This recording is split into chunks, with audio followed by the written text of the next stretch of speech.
Hey steampunks, this is Miss Nora. It's time for another episode. I can't believe we're still doing this. But this episode is going to be a mix of a couple things. We're going to do a little bookmaking. We're going to do a little pasta making, which, yeah. So this is a stretch for all of us, I think. So the first thing I wanted to tell you about is just a few things to help your family, maybe, if you're having a little trouble. So maybe the parents could come in and listen a little bit. Lodi's Food Pantry is open every Saturday, still happening at the church, and it's from 2 to 4, and it's drive-up service, so it's like very low contact. They don't require that you have any kind of like proof of need or anything like that. You just say how many people are in your family, and they give you a box of food. And it's all kinds of diverse stuff that I'm sure that you could use, so please take advantage of that. They don't ask for residence either, so, you're free to go. The other thing I wanted to show you is actually on my computer. Have you heard about the 211 system? So 211 is kind of like an alternative to 911. It's for, instead of emergencies, it's kind of for vital needs that wouldn't really rise to the level of emergencies. So you can either dial it on your phone and talk to somebody, or you can look around on the website, which has an amazing array of services. I was really impressed. So here we go.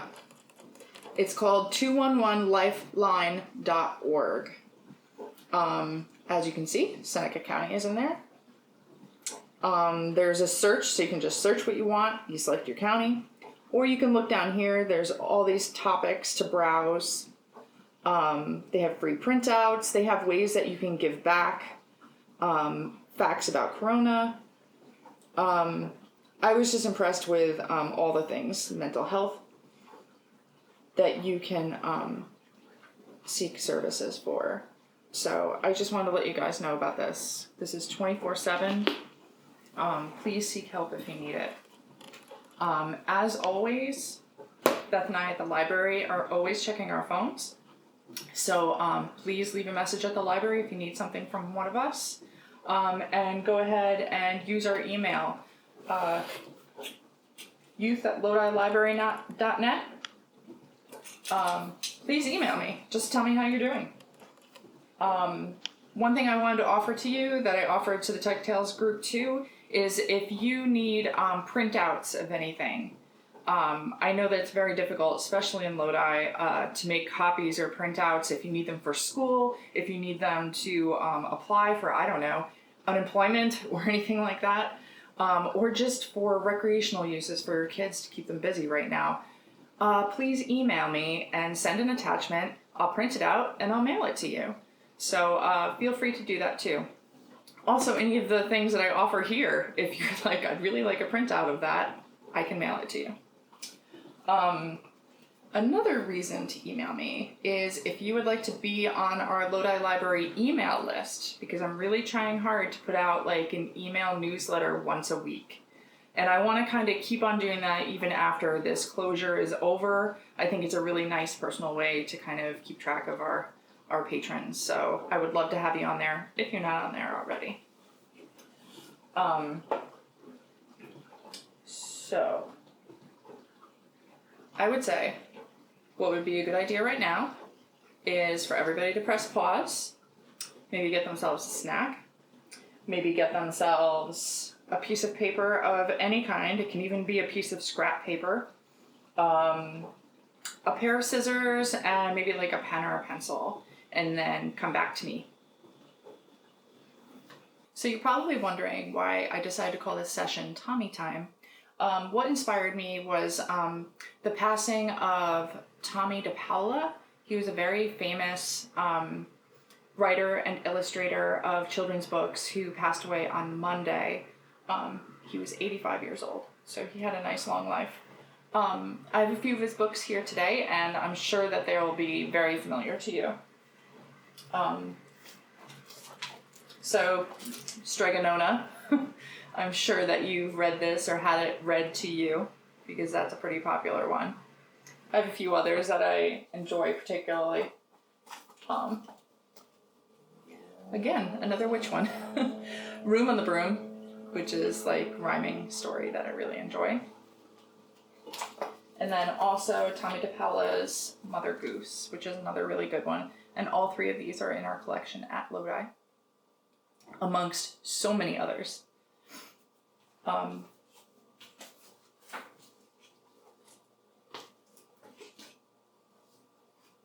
So I'm going to show you on the computer a picture of Tomie Depaola so we can kind of refer who we're talking about. So I've been reading a little bit about his life, the kind of man that he was, and he's really cute. This is him, like, you know, later in age.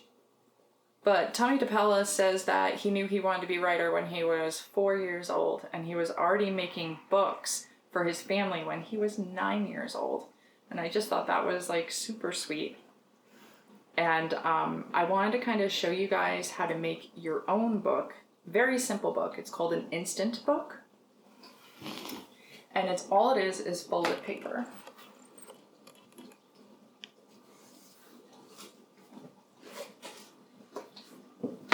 So I'm going to use this as a reference. This is I actually own this book and I love it. It has so many different ways to make books in it. But this is the most simple one, basic instant book. It's basic of folding. And here's what it looks like when it's all done. You can see it has a front and a back and 2 pages in the middle.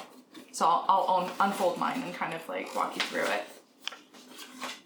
So A is this, fold it long ways. B,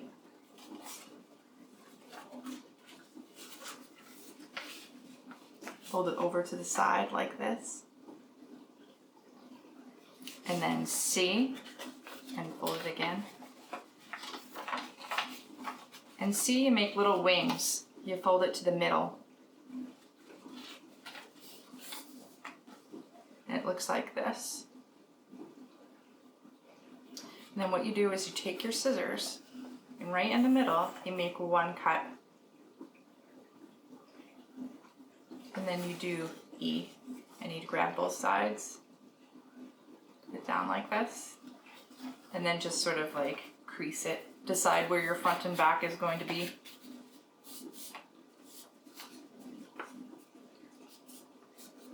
And you have yourself a little book. I think it's really fun. You can do it with scrap paper, you can do it with like stuff in your recycling, and then, you know, write on your little pages. This is one thing that I'm happy to make a copy of and send you in the mail. So if you would like it, I'll send it to you.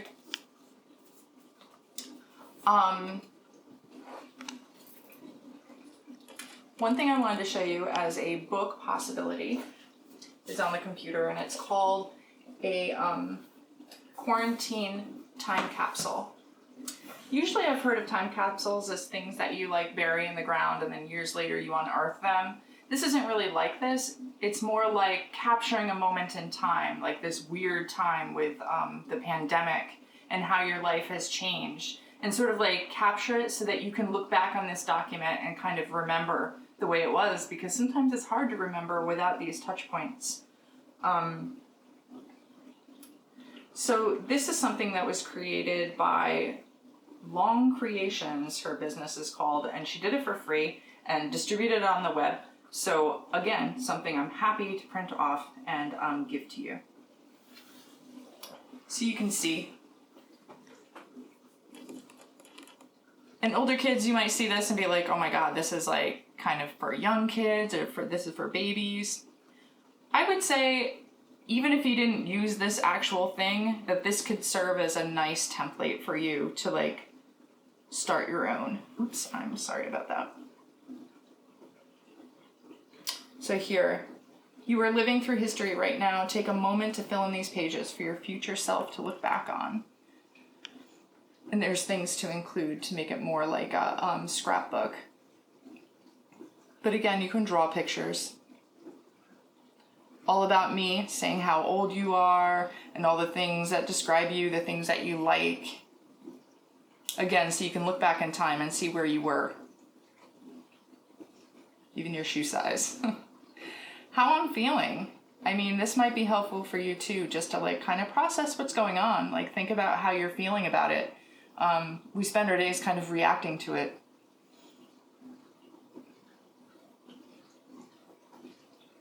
Three things I'm most excited to do when this is over. I can definitely relate to that piece. So my community, color your house. What things are you doing to help feel connected and have fun outside? I just thought these were all really great things to keep in mind. What am I doing to keep busy?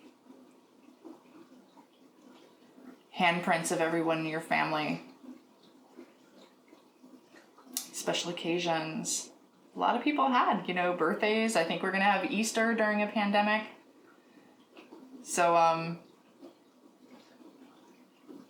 it'd be an interesting thing to document. A letter to myself, which is always a good writing prompt. So I thought these were all really good suggestions to start your own book.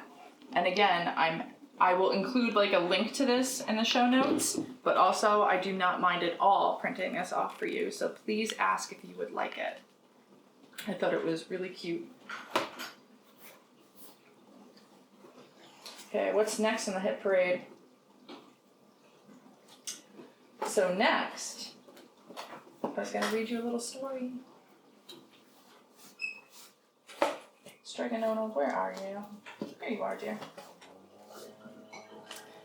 So I was going to read you guys Stregonona, and then our next project is sort of inspired by the story.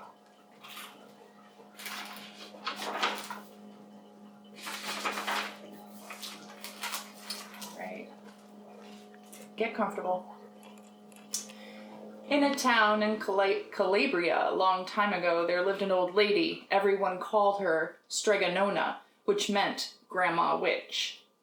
Although all the people in the town talked about her in whispers, they all went to see her if they had troubles. Even the priest and the sisters of the convent went, because Stregonona did have a magic touch.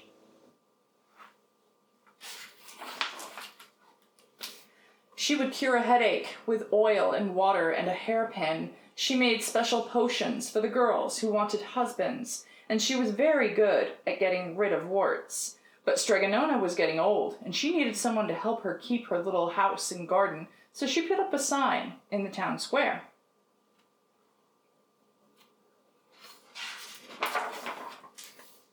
And Big Anthony, who didn't pay attention, went to see her. "Anthony," said Stregonona. Did I miss a page? No, I did not. Sorry about that. "You must sweep the house and wash the dishes. You must weed the garden and pick the vegetables. You must feed the goat and milk her, and you must fetch the water. For this I will give you 3 coins and a place to sleep, and food to eat." "Oh, grazie," said Big Anthony. "The one thing you must never do," said Stregonona, "is touch the pasta pot. It is very valuable, and I don't let anyone touch it." "Oh, see, yes," said Big Anthony. And so, as the days went by, Big Anthony did his work, and Stregonona met with the people who came to see her for headaches and husbands and warts. Big Anthony had a nice bed to sleep in next to the goat shed, and she had food to eat. One evening, when Big Anthony was milking the goat, he heard Stregonona singing. Peeking in the window, he saw Stregonona standing over the pasta pot.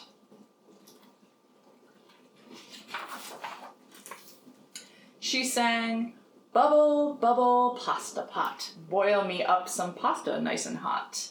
I'm hungry and it's time to sup, boil enough pasta to fill me up." And the pasta pot boiled and bubbled and was suddenly filled with steaming hot pasta. Then Stregonona sang, "Enough, enough, pasta pot. I have my pasta nice and hot, so simmer down my pot of clay until I'm hungry another day." "How wonderful," said Big Anthony. "That's a magic pot for sure." And Stregonona called Big Anthony in for supper, but too bad for Big Anthony because he didn't see Stregonona blow 3 kisses into the magic pasta pot. And this is what happened. The next day, when Big Anthony went to the town square, to fetch the water, he told everyone about the pasta pot, and naturally everyone laughed at him because it sounded so silly. A pot that cooked all by itself? "You'd better go and confess to the priest, Big Anthony," they said. "Such a lie." And Big Anthony was angry, and that wasn't a very good thing to be. "I'll show them," he said to himself. "Someday I will get a pasta pot and make it cook, and then they'll be sorry." The next day came sooner than even Big Anthony would have thought, because 2 days later, Stregonona said to Big Anthony, "Anthony, I must go over the mountain to the next town to see my friend Strega Amelia. Sweep the house and weed the garden. Feed the goat and milk her, and for your lunch there is some bread and cheese in the cupboard, and remember, don't touch the pasta pot." "Oh, yes, yes, Stregonona," said Big Anthony, but inside he was thinking, "My chance has come."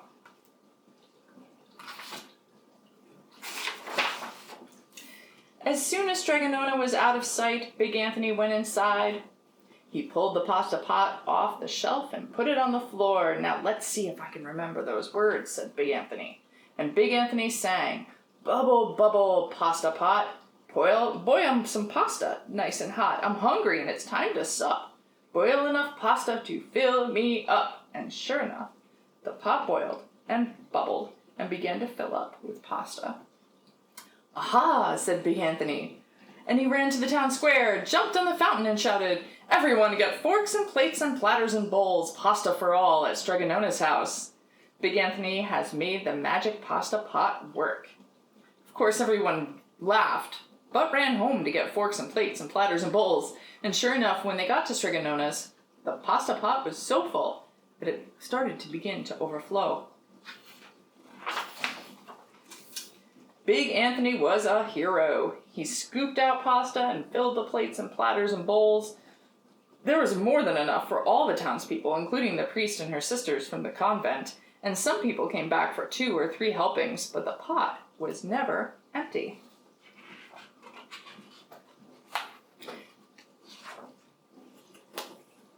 That time, I did skip a page. When all had had their fill, Big Anthony sang, "Enough, enough, my pasta pot. I have my pasta nice and hot, so simmer down, my pot of clay, until I'm hungry another day." But alas, he did not blow 3 kisses. He went outside, and to the applause of the crowd, Big Anthony took a bow. He was so busy listening to compliments from everyone that he didn't notice the pasta pot was still bubbling and boiling. Until a sister from the convent said, "Oh, Big Anthony, look." And pasta was pouring out of the pot all over the floor of Stregonona's house, and it was coming out the door. Big Anthony rushed in and shouted the magic words again, but the pot kept boiling.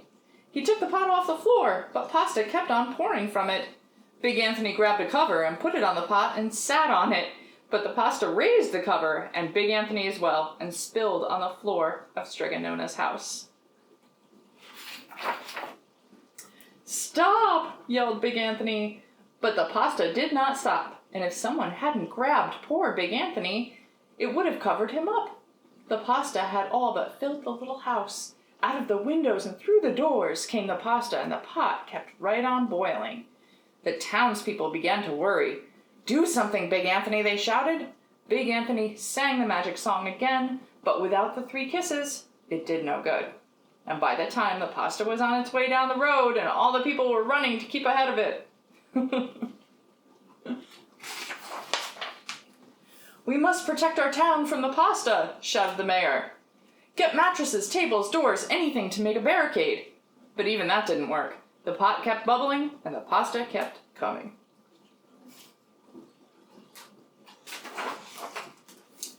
"We are lost," said the people, and the priest and the sisters of the convent began praying. "The pasta will cover our town," they cried, and certainly it would have if Stregonona had not come down the road home from her visit. She didn't have to look twice to know what had happened. She sang the magic song, blew the 3 kisses, and with a sputter, the pot stopped boiling and the pasta came to a halt. "Oh, grazie, thank you, Stregonona," the people cried. But then they turned on poor Big Anthony. "String him up," the men of the town shouted. Now wait, said Strigonona. The punishment must fit the crime. And she took a fork from the lady standing nearby and held it out to Big Anthony. All right, Anthony, you want pasta from my magic pasta pot? Strigonona said, and I want to sleep in my little bed tonight, so start eating. And he did. Poor Big Anthony.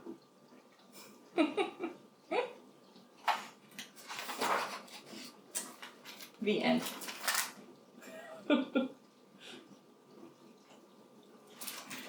That's a cute story. I think everybody can relate to eating a little bit too much pasta. So now I want you guys to take another little pause. I realize that it's an awkward time right now and not everybody has all the ingredients in their homes that maybe they normally would. So it's okay if you don't have these things. If you don't, just watch and you can even laugh because I have a feeling that it's going to be a little messy. If you do have these things, get a cup of flour and 2 eggs. Besides that, all you'll need for now is some kind of surface to work on, a clean one. I'm going to use this mat, but like you might even want to use something like a baking pan that has a lip on it so that you don't get stuff all over the place. So pause and do those things and don't forget to wash your hands. So what we're going to do is we're going to make our own pasta, and there's so little that you need to really worry about. There's 2 ingredients and the rest is just using your hands. So first thing we're going to do is we're going to make a little flour volcano, which was kind of my favorite part of this entire project. So put that in there. So kind of make a little hole in the middle of your volcano, and that's where your egg is going to go, your eggs. But make sure you make that hole big enough because last time I did this, I didn't, and the eggs were all over the place. I was actually nervous to do this for steam because I felt really uncomfortable that maybe I would do it and I would like not be good at it and it would be embarrassing. But then I realized that I ask you guys to take risks and make mistakes all the time, and that's part of science. So how could I not do this when this is exactly what I would ask you guys to do? So get ready. We're gonna put some eggs in this volcano.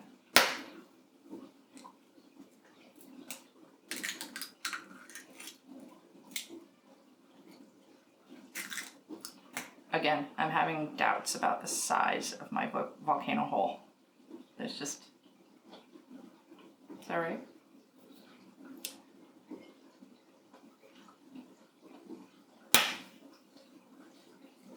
I might have to stand up a little bit to get some leverage on this. So here we go.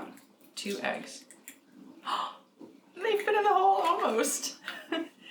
So what we're gonna do is we're gonna mush all this together and we're gonna make a dough out of it.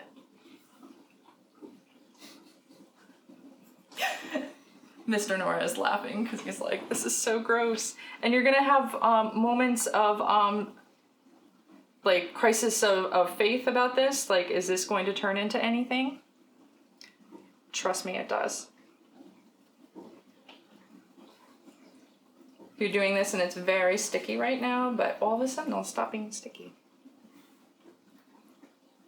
Did you wash your hands first, Miss Nora? I didn't wash my hands this time, so maybe you don't want to eat this pasta.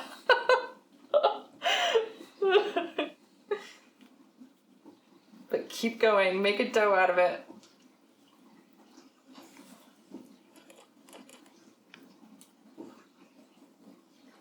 Oh my goodness, what if my dough doesn't form?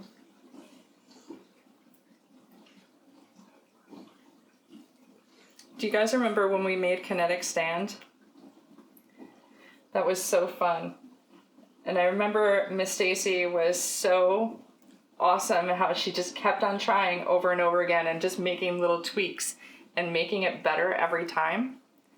This is kind of what making dough reminds me of, is every time you do it, you make it a little better.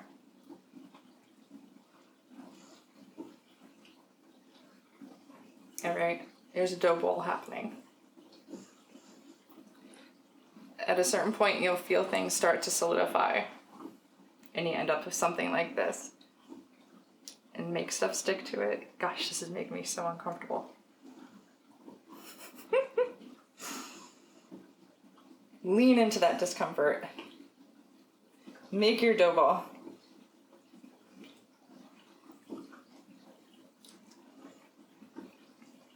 It's happening.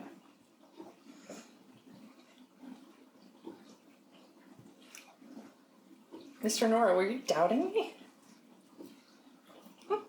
Not at all. You should be doing this. You're better at making dough than I am. Let's sit down again. Try to get more involved here. So this part is more do whatever you have to do to make this dough ball. So squish it, pound it against the table, fold it, like do all the things that you have to do to get that gluten stimulated. Ooh, it's starting to feel good now. And soon it'll be more like, it'll have a different texture, more sticking to itself.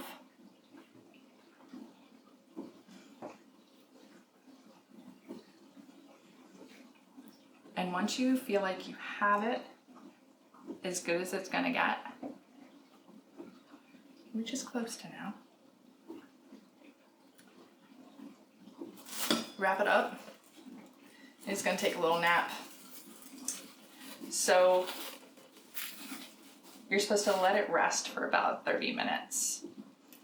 If I was like better at this, like a cooking show, I would have already done this and had one that already rested so that I could demonstrate the rest to you, but I didn't do that.